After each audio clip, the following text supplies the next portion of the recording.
Permettez-moi d'abord de revenir sur ce que mon co-débatteur a dit ici. Pour lui, le Sénat n'a pas d'importance. Le Sénat a toute son importance, a toute sa valeur et sa raison d'exister. Vous allez vous rappeler qu'en 2015, lorsqu'il y a eu encore des velléités, des changements, des constitutions, des révisions de la Constitution, l'objectif était de déverrouiller l'article 220 afin de permettre au président Kabila, n'est-ce pas, de briguer pour un troisième mandat. Et au niveau de l'Assemblée nationale, le texte était déjà adopté, il fallait que le texte aille au niveau du Sénat pour une seconde lecture. Mais la population a manifesté son désaccord par rapport à cette question-là. Et la Sénat a suivi, n'est-ce pas, les sons de cloche de la population. Et ces velléités-là ont été stoppées. Et du coup, on a sauvé la République. Comme il l'a dit. Pas par le Sénat, mais par la population. La population, mais le Sénat, ils ont compris, parce que malgré que la population avait décrié, on pouvait faire le passage par force. À ce niveau-là, le Sénat a sauvé en faisant quoi? Parce que à ce niveau-là, l'Assemblée a primauté sur... Voilà. Non, mais le Sénat avait rejeté, n'est-ce pas, le texte proposé, adopté, qui était déjà adopté au niveau de l'Assemblée nationale. Donc toutes les institutions ont chacun sa valeur. Seulement, le problème que nous avons dans notre pays, c'est le problème de respect des textes. Il a si bien dit à l'article, le verrou qu'il faut faire sauter à l'article 220. La Constitution ne peut pas tout avoir. C'est pourquoi il y a des lois organiques qui viennent, n'est-ce pas, compléter, n'est-ce pas, la Constitution. S'il y a des problèmes, par exemple, pour les cas d'élection des sénateurs, ça, ce n'est pas la Constitution qui règle ça. Il y a la loi électorale qui définit les modalités, n'est-ce pas? Il l'a précisé. Je l'ai précisé. Soit on touche à la loi électorale. Voilà. Donc, le changement de la Constitution, ça ne va rien apporter, ça ne va rien changer. Il faut d'abord, à la base, commencer par respecter les textes qui nous organisent. Vous êtes quand même pour la révision, apparemment. Je dis ceci, s'il vous plaît. S'il vous plaît. Il l'a dit, il a si bien dit au début qu'il non. Non, votre position. Aujourd'hui, c'est au niveau des aspirations de la population. Ouais. Aujourd'hui, le problème, c'est au niveau de la population. La population veut la liberté. La population veut voir son social s'améliorer.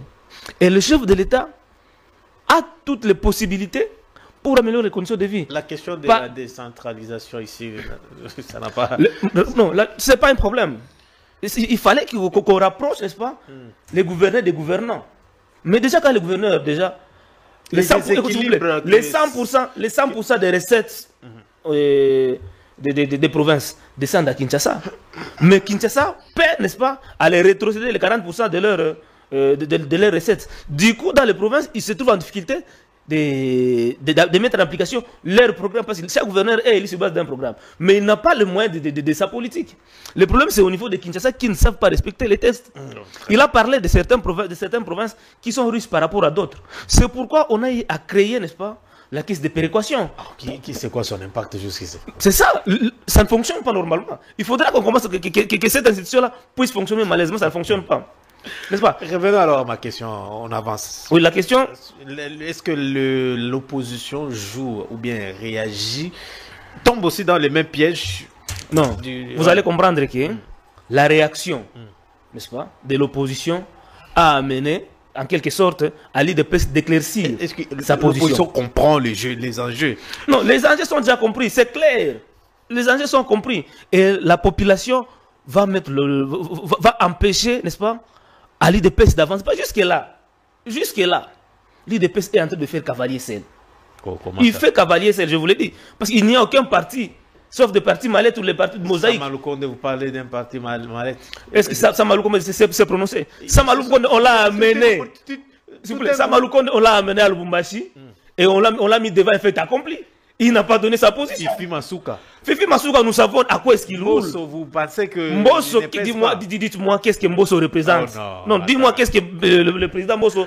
Les grands ténors... Vous parlez de qui? Les grands ténors de l'Union sacrée. S'il vous plaît. Les grands ténors de l'Union sacrée, ils ne sont pas encore prononcés. Mais quand bien même ils se prononceront, la population ne suivra pas leur modèle. Non, parce que l'essentiel de la population n'est pas au rendez-vous. L'insécurité bat son plein. Bunagana n'est pas toujours sous contrôle de Kinshasa. Vous savez, on n'est pas en train de voir le problème auquel nous sommes en train de nous projeter dans l'avenir. Vous faites le changement de la Constitution. sans Bunagana, sans Rutshuru et d'autres territoires du Nord Kivu qui sont occupés par les rebelles. Quel est le sort ou quel est l'avenir de ce coin du pays? N'est-ce pas ça consacrer dans les consciences, sans le savoir, la balkanisation de notre pays? Parce que Nanga et ses petits peuvent dire que non, ce qui s'est fait à Kinshasa, nous, ça ne nous concerne pas. Et du coup, cette partie-là du pays, ça devient quoi? Vous voulez nous dire que l'opposition à l'adhésion massive de la population jusqu'ici par rapport à la communication ne touchait pas ou... Nous sommes unanimes tous que la constitution que nous avons aujourd'hui n'a pas bloqué, n'est-ce pas, au chef de l'État de réaliser ses projets. S'il vous plaît, nous avons besoin de la paix. Et le chef de l'État, sur base de cette constitution ici, a pris une décision salvatrice, que je peux appeler comme ça, l'état de siège. C'est l'article 85 de la Constitution, l'article 144 et 145. C'est ça le fondement de l'état de siège. Mais où est le résultat aujourd'hui? Parce que l'objectif, c'était d'imposer la paix. Et vous allez voir, si vous lisez un peu l'histoire du monde, partout là où l'état de siège a été imposé, a été déclaré, on finit toujours par aboutir à la paix. Mais dans notre pays, ça fait 2 ans. 84 prolongations. C'est inédit, seulement au Congo, où on proroge 84 fois l'état de siège, mais sans solution. C'est là qu'il y a le problème. La population, il n'a pas besoin de ces changements-là. Et même les gens de l'IDPS sont en train de le dire. Même si on changeait la constitution, ça ne va pas affecter le bien-être de la population. Ils l'ont dit. Mais vous le faites pourquoi? Et vous le faites pour quel intérêt? L'objectif ultime de tout gouvernement, c'est de mettre en place des politiques publiques qui ont pour conséquence d'affecter sa population positivement. Mais aujourd'hui, ce n'est pas le cas. J'ai suivi la communication à Kalemi, disant que le gouvernement ne saura pas créer de l'emploi pour tout le monde. Il faut qu'il y ait des entreprises. Mais on nous a vanté ici que le gouvernement de Soumis va créer 6 millions d'emplois pour les Congolais. 60 000. 60 millions, 6 millions. 60 000 emplois. 60 000 emplois. Mais jusqu'à aujourd'hui, Ce jeudi, 600 000 par. ils sont maintenant coincés. Ils ne savent pas réaliser la promesse. Pourquoi? Parce qu'ils ont oublié l'essentiel. L'essentiel, c'est de créer, n'est-ce pas? À ce niveau-là, vous créez un raccordement. 600 000 sur une population de 180 millions. C'est rien. Film, non? Ça veut dire que ça ne sera pas fait. Ça sera fait, mais pas pour tout le monde. Vraiment. Non, c'est pour dire quoi? C'est pour dire quoi?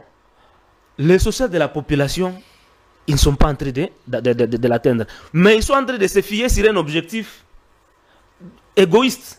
Parce que se maintenir au pouvoir, ça ne sera pas pour l'intérêt de la population. Parce qu'ils vont faire 10 ans. Est-ce que pour que Félix Tshisekedi puisse s'éterniser au pouvoir, il faut qu'il change la constitution? C'est ça que j'ai dit ici. J'ai donné l'exemple de Tchama Pinduzi. Tshisekedi, il a 2 mandats, ce qui fait 10 ans. C'est suffisant. C'est suffisant pour un individu, n'est-ce pas, de donner le meilleur de soi. Regardez tous les présidents qui ont fait 30 ans au pouvoir. Qu'est-ce qu'ils ont donné de meilleur? Regardez aujourd'hui Paul Biya au pouvoir. Qu'est-ce qu'il a fait de son Cameroun? Vous comparez Paul Biya et la RDC? Il n'y a rien au Cameroun. Mobutu a fait 32 ans au pouvoir. Qu'est-ce qu'il a fait? Et quand vous regardez bien, un journaliste l'avait dit sur le plateau ici, c'est dans les 10 ans de Mobutu, dans les 10 ans d'accession du pouvoir, par Mobutu, qu'il a réalisé des grands projets.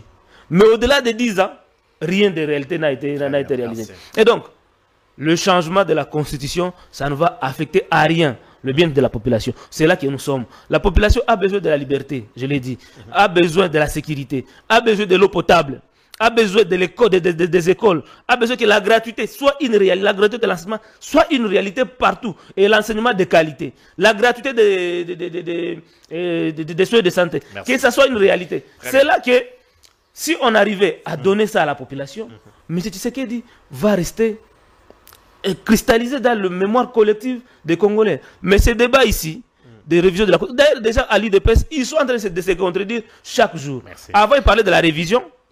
Ils ont compris qu'avec la révision, ils ne vont pas atteindre leur objectif. C'est ainsi qu'ils sont allés vers le changement. Et ces changements-là, la République n'a pas de moyens. Parce qu'il faut aussi parler en termes de moyens. Parce que les élections seulement nous ont coûté plus de 1,3 milliard de dollars. Et si on arrive en 2028, il n'y a pas les moyens, Félix Tshisekedi reste au pouvoir. Il reste au pouvoir par quel mécanisme? Et pourquoi ne pas avoir le moyen pour organiser les élections? Parce que ça... non, pourquoi ne pas avoir le moyen? Parce que gouverner, c'est prévoir, et on sait qu'à chaque 5 ans, il faut qu'il y ait des élections. D'où est-ce qu'ils vont tirer l'argent pour organiser les référendums? Et ils sont en train de faire comme l'a dit mon co-débatteur ici, Ils se sont appuyés sur 220, sur 217 pour demander le changement. Ils n'ont pas cru ils n'ont pas su que ce n'est pas 220, 217 qui appelle au changement, qui appelle au référendum. C'est plutôt les 214 qui appellent au référendum populaire. Alors, je voudrais revenir encore